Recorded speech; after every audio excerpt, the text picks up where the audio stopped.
Alright, hi, my name is Daphne, and today we are doing some base level gardening work. I have to spread some grass clippings over certain areas of the garden as mulch, and I have to do that now before they kind of decompose in the bucket my husband put them in. So I'm going to put a little bit in the asparagus bed and a little bit in the strawberry patch because it needs some mulch, but not so much where it crowds the strawberry crowns and then they won't grow. So we're going to do that. I also need to remix a batch of potting soil. So I have to start some seeds in the house. I'm starting my fall seeds today. My other plants are out. I'm going to show you guys how those look, but don't laugh that we got hit. Lead Farmer said always make sure you have a mix of annuals and perennials, because if your annuals give you a sad season, your perennials will make you smile. And I've been smiling with most of my perennials this year that I've had to do nothing for. So outside of mulch and give them a space to thrive. So I'll show you guys how the garden looks. Late April, I guess you can say early May, because we're like a few days away from May 1st. And then I'll show you actually the mix of the garden soil and then how I store that. And then yeah, we just do a garden tour and take a look at some of the seedlings. Hopefully they survive. Yeah, I'll show you guys around, show you what I'm doing, show you what I still have to do. So let's go. So here's what I'm doing now is I'm mixing the old potting soil with some dried chicken manure, and then also has some leftover vermiculite, perlite that I had in the garage. And I love the consistency of the soil as well. Look at this. So hopefully that'll burn my plants. That's the goal. They're going to go inside of both of these 5-gallon buckets here with the lid on. Both of them are going to be, one is going to be in the garage, one is going to be in the house, so that I can up pot the plants. And they'll keep for quite a while, hopefully, especially with the added soil, with the added compost in there. Hopefully they keep and do okay. And then my husband has graciously cut the grass today and dumped all of the grass inside of this bucket. So we'll be sprinkling this on some of the garden beds as mulch, but I got to do that today. And then Wop Wop. This has not woken up. I thought this, it doesn't seem like this might be dead all the way. Some of the branches are still pliant, but I don't see this waking up, which is sad. I think I might have killed it. And then we do have a little bit of growth on the fig tree here, just right here, but I don't see anything else trying to wake up. And I know this is the last thing in the garden to actually wake up last year, so I'm holding out hopes, but I might end up just transplanting that little one into a smaller container and just reusing this as like a carrot bed, maybe. And then just take a moment to appreciate these peas. They're doing amazing.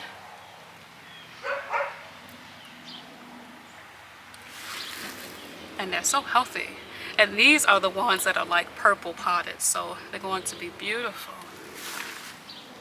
We've been pulling so much asparagus from this bed, but like I said, they are huge.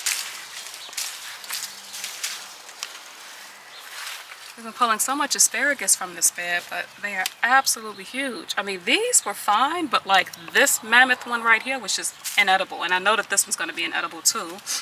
But it seems like as you pull them, they grow up smaller. So maybe that's the thing. Like when they grow up huge, take them while they're tiny, and then hopefully they'll send up some smaller sprouts. I do see a few coming in here. And there's one here. The green ones seem to be growing in normally, although I want to maybe get a few more bulbs or a few more root stocks here. But these purple ones, I think they must just really, really like that location. I don't know. And then while some people may not like the idea of doing this, my bee balm most of my bee balm didn't survive this year. So I literally just picked some up from like the local forest preserve where I knew there was a huge patch growing. So they're soaking. I'm not exactly sure if bee balm is like mint, it will grow roots if you put it in water, but I have it soaking. I think it's suffering from like the intensity of the sun. But it did pick itself up, so hopefully it'll survive. And then these were just menaces growing they were growing inside of the walkway. So I have these soaked in rainwater, and the roots on these are crazy. So I can literally just pop these up somewhere else.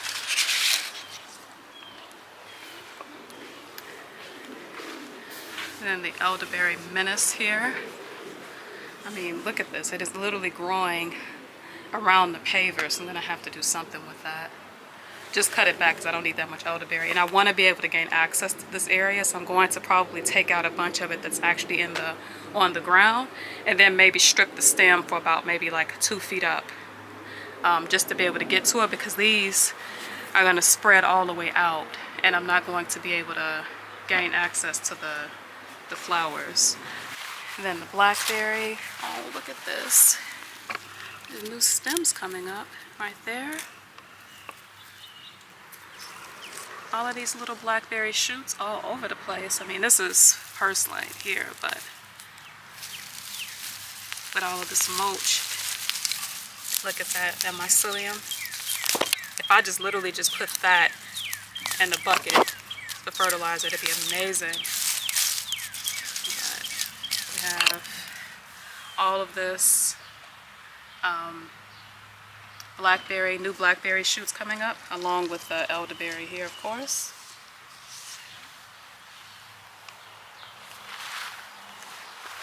It's just coming alive here. And then I'll just cut off the dead branches. And then our strawberry transplants are doing amazing here. Although I'm going to put some grass clippings down just to cover the soil. But doing absolutely amazing. I mean, for $5 they better be. And then that little one, I'm keeping an eye on it. I don't know if I should replace that one or not. But it is a survivor. And then we also have our raspberry waking up here and just reproducing all over the place. Look at this. All the way over. I mean, mixed in with comfrey, which I might leave because the flowers keep the bees busy. And then we had some asparagus that was plucked here. We have our oregano coming back in small patches. Our beautiful herbs. I do got to cut the chives here. And our peas are doing amazing. Our hyssop, catnip, lemon balms, St. John's wort. We have our wonderful banana mint still thriving here. And this, I actually purchased this plant, I remember, at the local nursery a couple of years, well, 2 years ago, for like, I think $2. They now have this same plant. They have it for $5.99 as a deal. And I left it at the store. So I'm thankful that it decided to come back, because the price gouging, I can't deal with it. And it's coming back, so I didn't need to buy another one. I'll just let this do what it's gonna do. We have our lavender waking up. And our lemon balm, which I said I was gonna buy another one, and I still might, to fill in some of the spaces. Our chocolate mints and peppermints. None of our blueberries have woken up, not even this one. I was scared that the voles might have eaten the roots, but they wouldn't have been able to gain access to the roots in this bucket. So they might just be still asleep, but at the nursery they were already woken up. So I don't know if I should just call it quits and just take this out of the containers or give it a few more days. I'm gonna have to check the videos and see when they woke up, because I don't remember.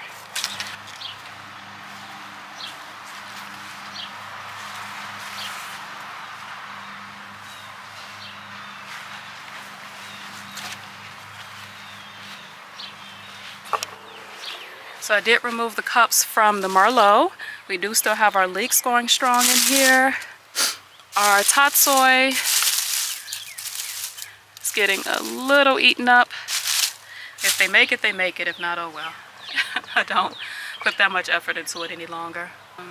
We also have our Queen May lettuce, I think it's called, that I took the cups off of. And we do have our purple bok choy, which is getting a little eaten up. Although I do want to keep the cups on this for a little while longer, just because it's still a little tiny. And then we do have this arugula. Must really love the location because it's doing wonderful. These two, we're struggling a little bit. And then we do have our Mizuna here, and our Paris Island lettuce actually is doing pretty well. Typically they don't really get like ahead until I noticed until mid-May. I think it was when I was cutting from these last year. So hopefully we have an explosion of growth in here, as well as the leeks, which can be separated out, I do believe, in a couple of months. And I just kind of put them throughout the garden space. But we have our salad greens in here, and then as they go to seed, which I'm thinking the arugula might go first, then in a month or so, well, we'll just have more space for everything else to spread out. But as they start to go to seed, it'll be the arugula first, then the bok choy, then the mizuna. I'll start clearing the spaces out to welcome in the collards and the mustards and the turnips. So we'll have that. And then we have our sea of beautiful yarrow here. Isn't it gorgeous? Look at this, look at this. I don't know how much I can dig this stuff out. That is chocolate mint. The container, look at that, chocolate mint there. No, that's lemon balm there, I believe. That is lemon balm. There's the chocolate mint, there's the lemon balm, all of that. They are healthy plants. Won't complain about them too much, maybe I can sell them. So therein lies the benefit. But as another note, this right here is borage, a healthy plant. I think it might be 2 plants. No, it's just one. So I'm gonna leave that one there and let that one, actually I might actually end up moving this one. There is borage here, and borage here, and borage here, because it was a huge plant here. So lots of borage. And if I don't like where it is, I just relocate it. But we did have our plants moved out. So these are a combination of zinnias and sunflowers, which are very, very leggy, very, very tall. But I think they're actually doing a lot better out here, just peaking up in color just with the sunlight. So hopefully a little bit of rain and a little bit of fertilizer. Hopefully if I put these in the ground, they have not already stunted and do nothing this year. That's the goal. I hope I didn't stunt them. But it's a lesson learned. If they do stunt, then I know not to start them early in the house any longer. Here are our marigolds here. They're already starting to put on a little bit of a flower, but you see this coloration right here? It's just because there wasn't enough fertilizer in the soil. But I mean, they're huge, and the roots are very healthy in these things. So we also have our chamomile, which stunts it quite a bit. And I also cut it back as well, just to not have it flower, but they're doing well. Bunch of basil. We have Jennifer's basil, Sam Queen basil, and our cinnamon basil in here that could use some watering. Then we just have a bunch of odds and ends planted here. And then these were the containers I've been using for the last 3 years, at least the metal parts. The plastic has long since deteriorated, but I just took some base level window plastic and stapled it on the inside, and then these will go directly over the plants at night, and then an additional layer of plastic will go over on top of these tonight as well, just to protect them from the 40-degree dip. And then in the morning everything will come off. And so I have 3 of these, which should be more than enough for the plants that I have, and they're durable enough. Although I should invest in some hoops, that would be beneficial. So we do have some skinny little peppers here. And we have some okra in the back. We'll see whether or not that it actually survives. We have some lettuce leaf basil. We have our tomatoes, which are they're going through. The only ones that were actually beneficial, that didn't go through a lot, were the Cherokee purples. And I think that's because this is saved seed. Now, I went all the way back to the prior seed I purchased a few years back for some of the other ones, and I wonder if the seed was contaminated because the seedlings do not look well. I mean, there was a bunch of different things going on. The soil needed fertilizer. I didn't have the right lights. The other lights were too hot. Temperature fluctuation. So there was some problems, but for the most part, there wasn't a lot of fertilizer, and I think the seeds had a bacteria in them. So I know to replace the seed and or to soak them in peroxide for a little bit before planting if I'm using old seed. But our tomatoes, our peppers, okra. Can we take a moment to appreciate the mugwort? These beautiful. And the oregano. And then over here we have some very stunted zinnias, some more tomatoes, very stunted Chinese eggplant there. We have some struggling herbs. So we had our annuals kind of went through, but they are alive. So I'm like, if they are alive, they still have a chance. So I'm gonna take them out here and hope for the best and give them as much protection as I can muster and see if they do well. And look at this golden seal. They didn't actually have any to sell this year. I wouldn't have purchased them. I just still think the herbs this year are just too expensive. But look at this. And it's strong. I mean, even down here, there's some more growth there coming up. There's a little baby one there. It just really likes this space. I think I found for golden seal, they do like being in a shade. This one's in partial shade.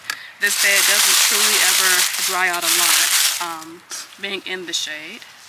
So, and it's left to its own devices. It's full of earthworms. So there's I guess that's all the fertilizer it needs.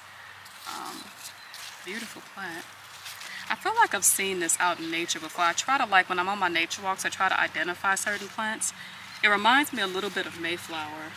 I can't really tell the difference right now outside of the fact that it has like these little wrinkling on the leaves.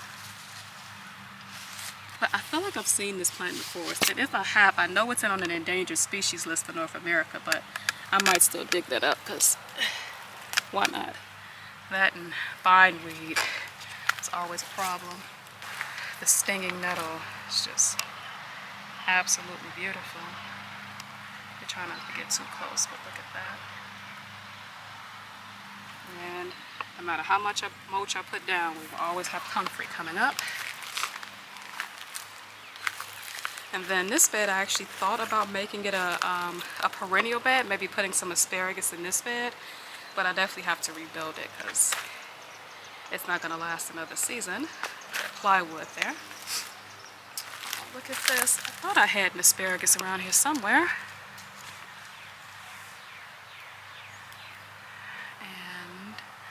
Our beautiful peas. I mean, these look worse for wear over here. Maybe that's too much sun exposure, but hopefully they'll be okay.